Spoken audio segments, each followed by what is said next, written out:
A modo de cierre, entonces, de esta descripción del proceso del nacimiento del federalismo ligado a la doctrina de Artigas, habíamos señalado que el Congreso de Oriente de 1815 había conformado esa unión de provincias que denominamos Liga Federal, que claro, de hecho, ya estaba siendo realizada desde antes, cuando la propagación del artiguismo, y en ese Congreso se consolida.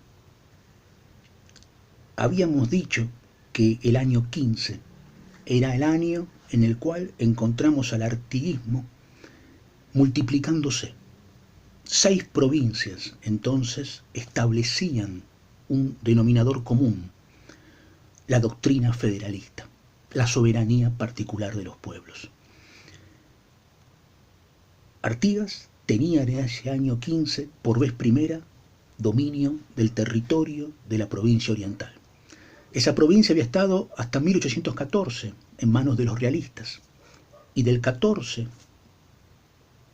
hasta comienzos del 15 había sido dominada por las fuerzas porteño-bonaerenses. Es realmente después de la batalla de Guayabos cuando Artigas puede hacerse de la totalidad del territorio de la provincia oriental. Pero esta conquista territorial de su propia tierra natal, de su patria chica, durará apenas hasta el año 16, cuando la invasión portuguesa lo obligue a una defensa heroica, pero en una correlación de fuerzas tremendamente desigual. Será el año 17 cuando las fuerzas portuguesas tomen Montevideo y los puertos de la provincia oriental. Uno a uno irán pasando a dominio lusitano. El 16 fue el año del Congreso de Tucumán, al cual no acuden las provincias artiguistas. Sí Córdoba, que se escinde de esa Liga Federal y pasa a conformar otro tipo de organización junto a Buenos Aires. Nosotros entendemos que a partir de esa guerra entre las fuerzas del Imperio de Portugal y el artiguismo, comienza mes a mes la crónica de una derrota anunciada. Artigas será finalmente víctima de una catástrofe militar en la batalla de Tacuarembó, en enero del año 20.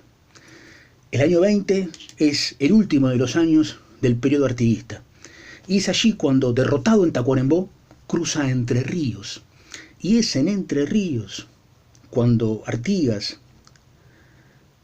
va a establecer lo que será su última decisión en cuanto a la organización de congresos.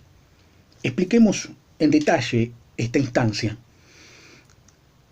Perdida la provincia oriental en Tacuarembó, se produce casi simultáneamente, el 1 de febrero, un hecho extraordinario. Las fuerzas federales, comandadas por Francisco Ramírez, por Estanislao López y por Pedro Campbell, triunfan frente al directorio en Cepeda. Por consiguiente, mientras Artigas era derrotado y perdía el territorio de la provincia oriental, triunfaba sobre las fuerzas directoriales.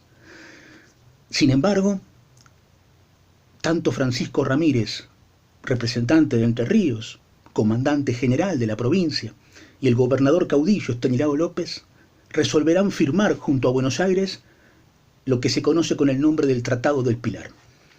Tratado que Artigas va a rechazar. El Tratado del Pilar también es un pacto, y es un pacto que necesariamente debemos vincular a la doctrina artiguista. Es un pacto preexistente, es un pacto que inaugura para el constitucionalismo argentino la etapa de los pactos constituyentes, los pactos que finalmente resuelven lo que será el camino a la Constitución de 1853. Sin embargo, ese pacto, que para muchos es el primero, claramente nosotros podemos observar que es una derivación de los pactos que Artigas venía estableciendo desde 1813. Es decir, la doctrina federalista obtiene un triunfo con la firma del Tratado del Pilar, un tratado que Artigas va a rechazar por innumerables motivos, fundamentalmente porque nada dice de la recuperación de la provincia oriental en manos de los portugueses y por otra parte no participan en la firma de ese tratado y en su discusión las provincias de Corrientes, de Misiones y la propia provincia oriental. Por consiguiente, Artigas, como hemos dicho, siempre organizaba esos pactos a partir de la realización de congresos, donde representantes eran los que asumían entonces la representatividad de cada uno de los pueblos, de cada una de las provincias. No pasa eso con el Tratado del Pilar, que sí convoca un congreso posterior a la firma del pacto, al acto de firmar el pacto. Artigas rechaza esta fórmula y desde el Entre Ríos, al que cruza una vez derrotado en Tacuarembó, marcha hacia el sur de Corrientes, donde realizará un último congreso. Artigas, en la peor de las derrotas, vuelve a convocar a las provincias de Corrientes, de Misiones y la propia provincia oriental, dado que Córdoba ya en el 16 se había escindido de la Liga, y al mismo tiempo ahora vemos en el año 20 que Santa Fe y Entre Ríos firman con Buenos Aires, también escindiéndose de la Liga, a las provincias fieles a esa doctrina federalista, que son Corrientes, Misiones y la provincia oriental. Esas tres provincias conforman el Congreso de Ábalos y firman un último pacto, el llamado Pacto de Ábalos. Una vez más, el pactismo, una vez más, la alianza ofensiva-defensiva entre provincias, una vez más, los congresos. La guerra fratricida entre Francisco Ramírez y José Artigas finalmente termina con la derrota de Artigas y su asilo político en el Paraguay. Sin embargo, cuando observamos los pactos que concluyeron en la Constitución del 53, vemos que el sistema pactista fue inaugurado por Artigas. Cuando vemos el sistema de los congresos que realizarán las provincias e incluso realizarán un congreso para la firma y elaboración de la Constitución del 53, también se basa en la formalidad que Artigas estableció, que es la representación de provincias y pueblos a nivel de un congreso, de una asamblea general en la cual se discuta y se debata y se celebren los acuerdos entre estados pares. Artigas, entonces, ha dado inicio a un modo de organización nacional. Nosotros, la Argentina, somos una república federal. La primera provincia federal fue la provincia oriental.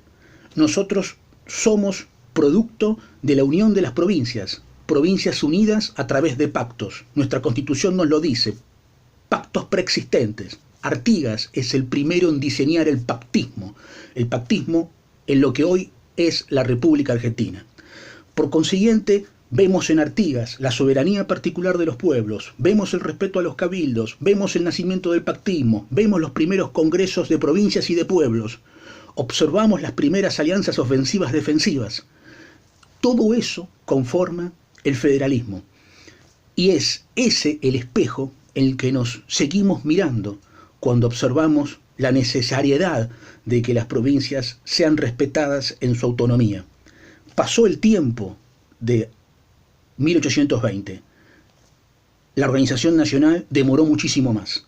Artigas, indudablemente, y el artiguismo y los pueblos que abrazaron esa forma de establecer su soberanía particular por escrito y en unión fueron los cimientos de la organización nacional futura. Por supuesto, sin la confederación, sin ese federalismo total que Artigas planteaba, más bien con un federalismo de otro tipo, un federalismo tal vez parcial, pero un federalismo al fin que encuentra un espejo donde mirarse, y es indudablemente el espejo creado por el artiguismo.